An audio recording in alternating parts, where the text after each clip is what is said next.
For the first time since 2005, Kevin Durant, Stephen Curry, and LeBron James are sitting home at the same time during the second round of the NBA playoffs. So while all three are still very much star-level NBA players, their impact on games is beginning to slip as the rest of the league is either catching them or surpassing them on the court.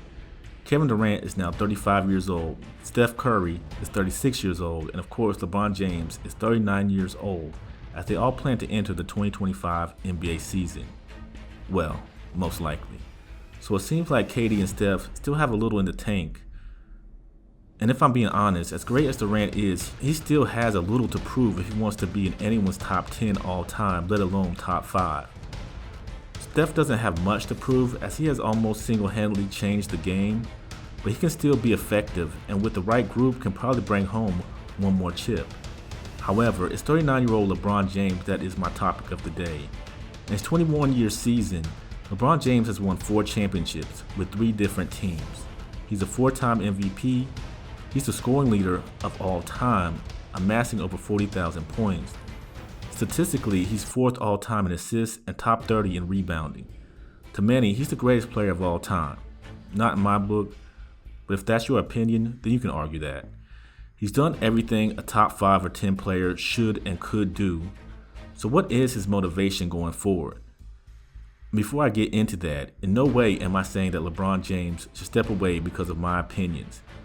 You obviously can tell he loves the game. It's kind of like what Charles Barkley said. He doesn't want to see any great play past their prime. And if we're all being honest with ourselves, LeBron's on the other side of his prime and not on the side where he's rising. As a longtime NBA watcher, you hate to see your heroes go out looking like a shell of their prime self. I had to witness it with Jordan at age 40, still able to go, but nowhere near as impactful as Bulls Mike was.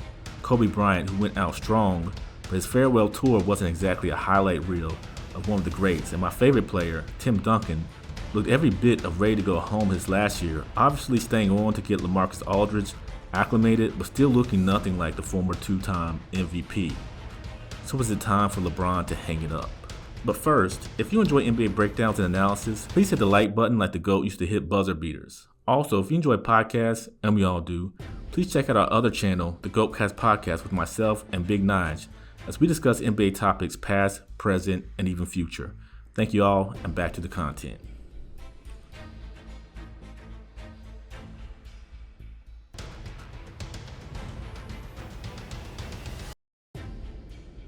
Heavy is the head that wears the crown. Well, the crown he gave himself. All season we've heard what this man has done for 21 years and at age 39.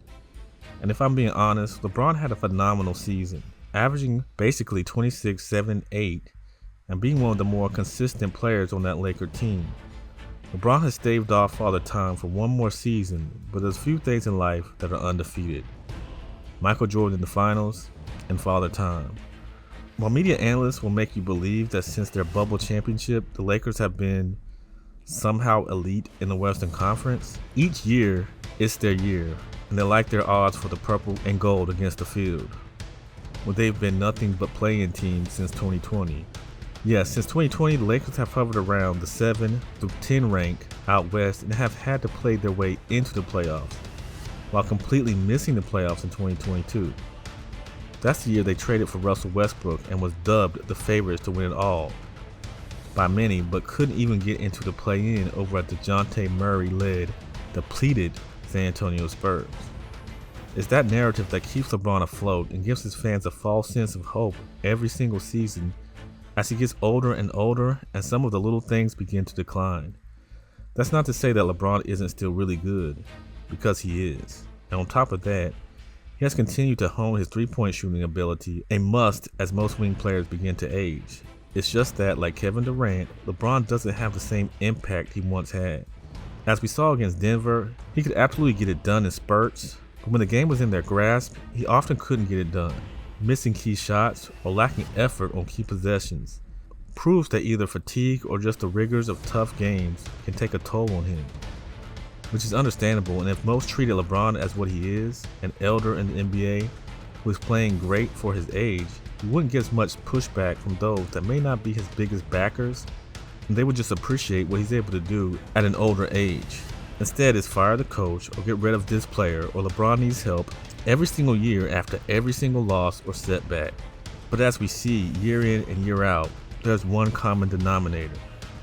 There's one constant. There's one leader, and Hev the Snake, who reaps the benefit of their successes, but somehow slithers out of the way of the target when there's blame to be tossed around. If LeBron James' true intention to continue his career is to play with his son Bronny, that is admirable and will be yet another first to put on his resume. If he's chasing Jordan at this point, I and many more feel he is simply wasting his time. If he's trying to put his stamp on every statistical metric the NBA offers, good or bad, then I guess that's motivation to keep going.